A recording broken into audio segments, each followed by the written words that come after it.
Hello students, welcome back to your business studies class. Till now we were discussing about what is management, what are the characteristics of management, levels of management and so on. Today we will be talking about what are the functions of management. Like we'll come to know what are the functions of management, right? So children, there are 5 functions of management. There are 5 functions of management. Number 1 is planning.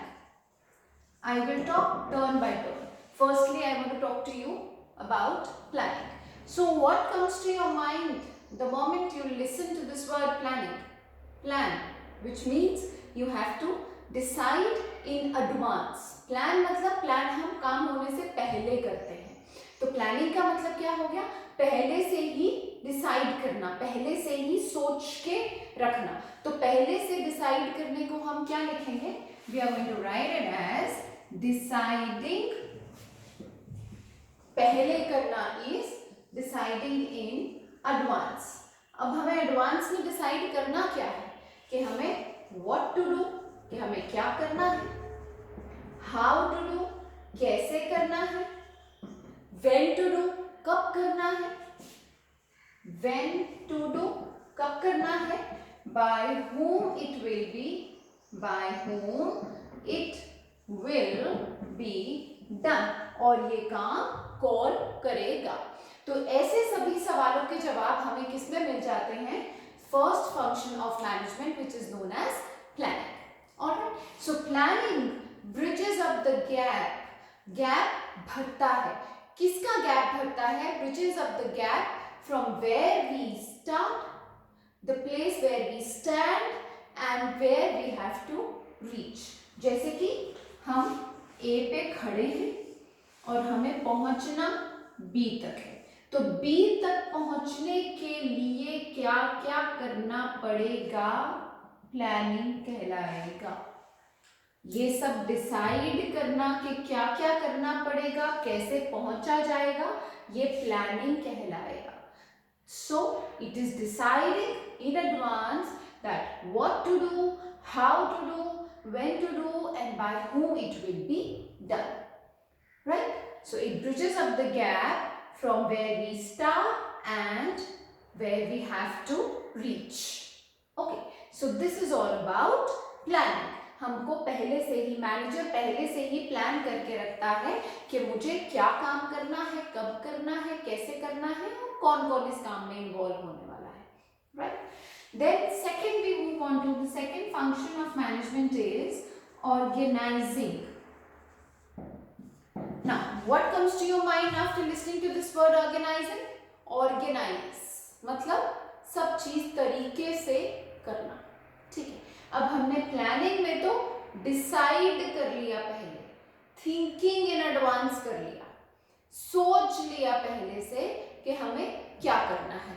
अब organising में क्या करेंगे? अब organising में हम organisation का structure बनाएंगे. अब हम ये डिसाइड करेंगे कि हमें किससे कितना काम लेना है, कौन से व्यक्ति से कितना काम करवाना है, ये हम डिसाइड करेंगे किसमें? ऑर्गेनाइजिंग में. तो ऑर्गेनाइजिंग क्या कहलाएगी? Organising is establishing the organisational structure. Establishing organizational structure. Organizational structure. क्यों बनाना है हमने ये structure? To execute the plan. ये जो हमारा ऊपर वाला प्लान है, इसको एग्जीक्यूट करने के लिए हमने बनाना क्या है? Organisational structure. और ये कहाँ बनेगा? ये हमारे सेकेंड फंक्शन में बनेगा which is organising. Alright, so organising basically decides कि किससे हमें कितना काम लेना है, कैसा काम लेना है. ठीक है, अब हमने प्लानिंग तो कर लिया, अब हम ये चीजों को इम्प्लीमेंट कैसे करेंगे, अब हम इसको एग्जीक्यूट कैसे करेंगे, अब हमें कौन से रिसोर्सेज चाहिए, क्या सामान चाहिए, टेबल चाहिए, कुर्सी चाहिए, खाली सीढ़ी चाहिए, क्या सामान चाहिए, all these things are decided under organising. अब हम सामान इकट्ठा करना शुरू कर देते हैं। अब मैं आपको एक एग्जाम्पल बताती हूँ इसके लिए। आपकी मम्मी ने डिसाइड किया कि आपके लिए खीर बनाएंगे, ठीक है, मजा आ रहा होगा सुन के, राइट। मम्मी के हाथ की खीर तो वैसे भी पूछिए मत। तो मम्मी ने डिसाइड किया कि आज वो खीर बनाएंगी। तो डिसाइड किया इज थिंकिंग इन एडवांस। उन्होंने दिमाग में सोचा that I'm going to do this. Okay. She might have also thought कि मैं दिन के कौन से समय पे ये काम करूंगी जब मैं खाली रहूंगी. Okay. So all these things come under planning. Decide in advance, think in advance. Okay. When she will think about this, after that she will start collecting the material. Milk, rice, sugar, cardamom, utensils, gas and everything. She's going to assemble all the things near the gas stove. सारी चीजें gas stove के पास इकट्ठा करेंगी, अपनी तैयारी करना शुरू करेंगी, अपना सामान इकट्ठा करेंगी. That is all organising. अपना स्ट्रक्चर बना के रखेंगी कि मेरे को अपने प्लान को एग्जीक्यूट करना है, इम्प्लीमेंट करना है, तो मैं अपना सामान इकट्ठा करके रख लूं. तो ये सब चीजें आ जाएंगी मेरी ऑर्गेनाइजिंग के अंडर. ठीक है. Then we move on to the third function which says staffing. Staff कौन हो गया? जो लोग काम करते हैं. कहाँ पे? मेरी ऑर्गेनाइजेशन में. अब स्टाफिंग क्या हो गया? कौन सा व्यक्ति क्या काम करेगा, कौन से डिपार्टमेंट में कौन सा व्यक्ति जाएगा, एक डिपार्टमेंट में कितने लोग होंगे, उस डिपार्टमेंट के कितने हेड्स होंगे, टोटल कितने नंबर ऑफ डिपार्टमेंट्स होंगे, कितने मैनेजर्स होंगे, कितने सुपीरियर्स होंगे, ये सब काम आ जाएगा मेरा स्टाफिंग के अंदर. मतलब कि अब मैं स्टाफिंग में डिसाइड करने वाली हूँ कि मैं कौन से स्टाफ से, मैंने पहले प्लान बना लिया, फिर मैंने रिसोर्सेज इकट्ठा कर लिया, अब मैंने बता दिया तुम ये करो, तुम ये करो, तुम. Now it is time to implement my plan. Now it is time to give it a ready, steady and go. Because now I am going to think about इन लोगों से मैं ये काम करवाने वाली हूँ और उनको मैं ये काम बता दूंगी. तो ये सब आ जाएगा मेरा स्टाफिंग के under. So number 1 we discussed about planning, which is deciding in advance. Number 2 is organizing, establishing the organizational goal to execute the plan. And number 3 is staffing, जिसमें मैं क्या कर लूंगी? I will recruit my staff.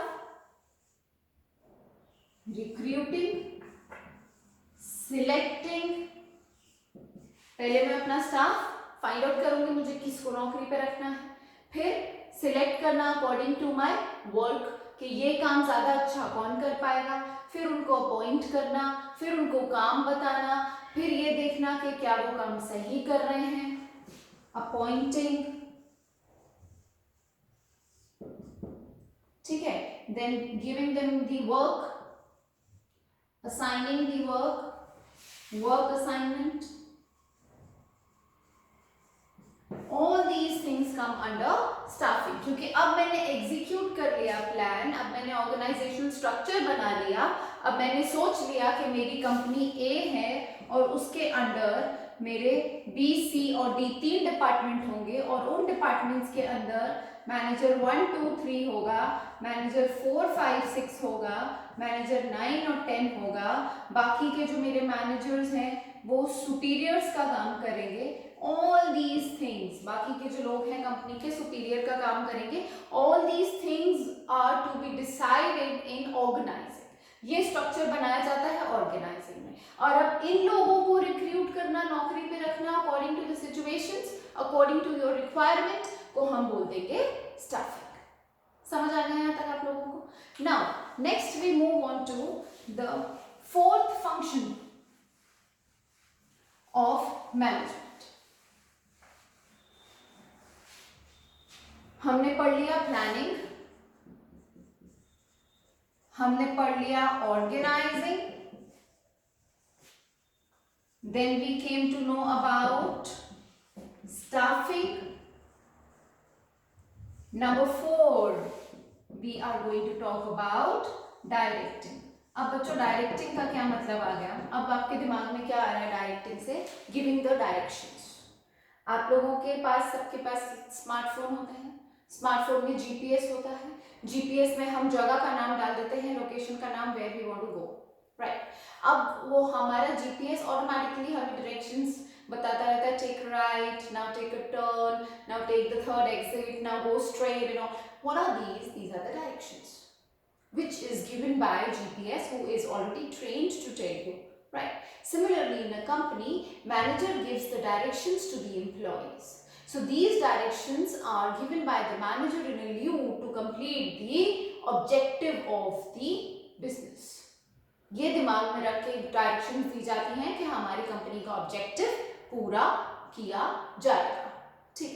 तो ये directions जो भी top level के देते हैं, जो भी मैनेजर्स देते हैं, ये आ जाता है हमारा डायरेक्टिंग के under, which means that the employees will be given the directions to work. Employees will be told now what you have to do.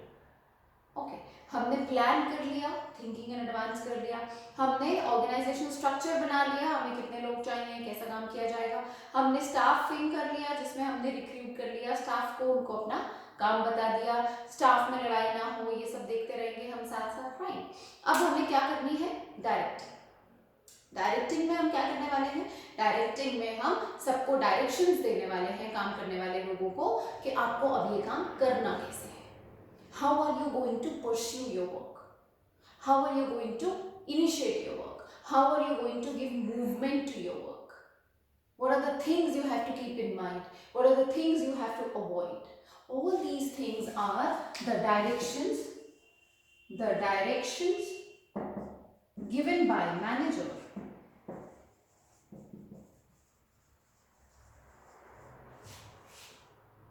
Keeping in lieu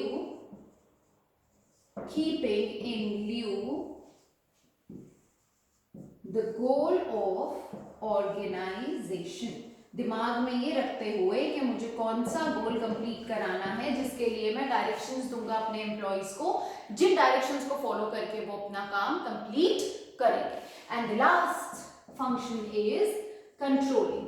controlling का बेसिकली मतलब होता है लगाम खींच के रखना, ठीक है। मैंने प्लान करके दे दिया, डिसाइड हो गया एडवांस में, ऑर्गेनाइजेशनल स्ट्रक्चर बना दिया, लोग रिक्रूट कर दिए according to the vacancies, according to my desired post, मैंने डायरेक्शंस दे दी that how you have to work, steps दे दिए काम करने के लिए। अब मुझे क्या करना है? ये सब चीजों को कंट्रोल भी तो करना है, खाली डायरेक्शन करके छोड़ तो नहीं देना है, मुझे कंट्रोल करना है, मुझे लगाम अपने हाथ में रखनी है, मुझे चेक करना है कि मैंने क्या डिसाइड किया था और मेरा रिजल्ट क्या आया है। तो बेसिकली कंट्रोलिंग इज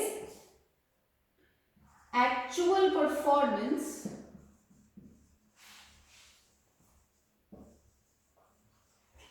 हमारी जो एक्चुअल परफॉर्मेंस है और हमारी जो प्लान्ड परफॉर्मेंस है,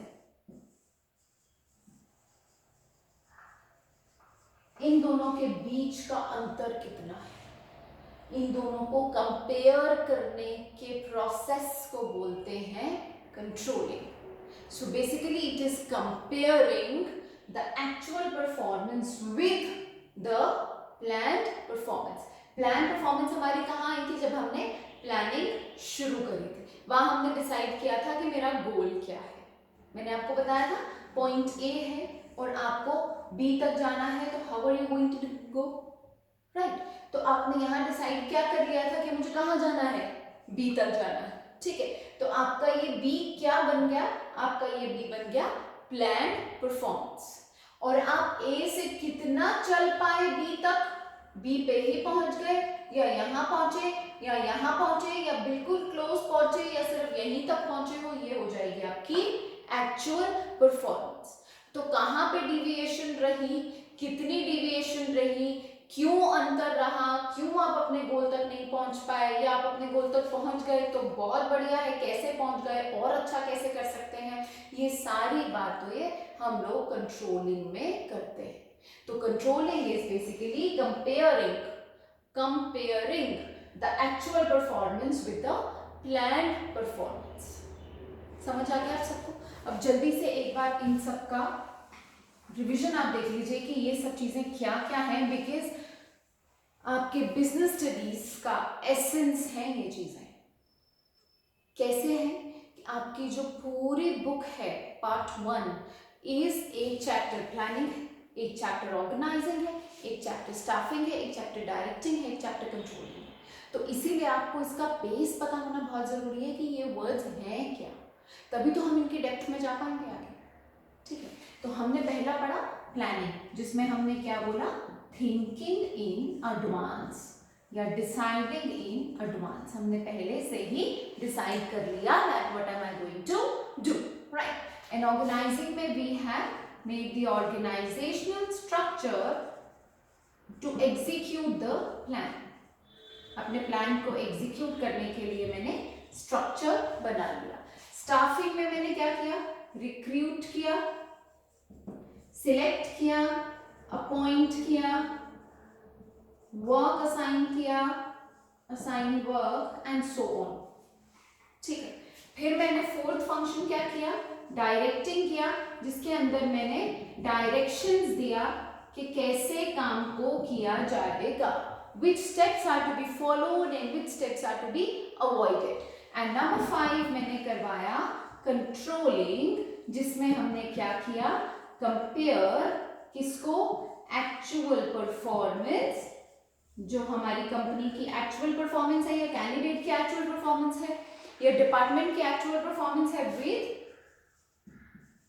प्लान्ड परफॉर्मेंस या विद स्टैंडर्ड परफॉर्मेंस। जो मेरी डिसाइडेड, जो मेरी एक्सपेक्टेड परफॉर्मेंस थी उसको मेरी एक्चुअल परफॉर्मेंस के साथ कंपेयर किया गया, so that we can come to know कि कहाँ अंतर है, क्या रिजल्ट्स बहुत अच्छे हैं, क्या रिजल्ट्स माइनस में हैं, क्या रिजल्ट्स ज़्यादा अच्छे नहीं हैं, क्या हम अपने गोल के बिल्कुल नज़दीक हैं, एंड ऑल दीज थिंग्स।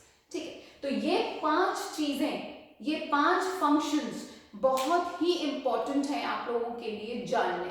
तो इस वीडियो में हमने सिर्फ जाना है कि ये होते क्या हैं, क्योंकि हमारे लिए एक नया टर्म है, राइट। तो इसीलिए अब हमें पता चल गया कि ये टर्म्स होती क्या है। अब हम इन्हें डीप में पढ़ते जाएंगे जैसे जैसे आपका सिलेबस आगे मूव करता जाएगा, राइट। नेक्स्ट वीडियो में हम लोग डेफिनेटली कोऑर्डिनेशन के बारे में पढ़ने वाले हैं, which is again very important topic, जिसको एसेंस ऑफ मैनेजमेंट भी कहा जाता है, which is a very important topic. दूसरी बार मेंशन कर रही हूँ क्योंकि ये एक्चुअली में इंपॉर्टेंट है। हम नेक्स्ट वीडियो में कोऑर्डिनेशन पढ़ेंगे। Wait for my next video. तब तक आप इसको देखिए, अच्छे से समझिए, दिमाग में डालिए, share my video, like my video and do right me the comments if required. Thank you so much.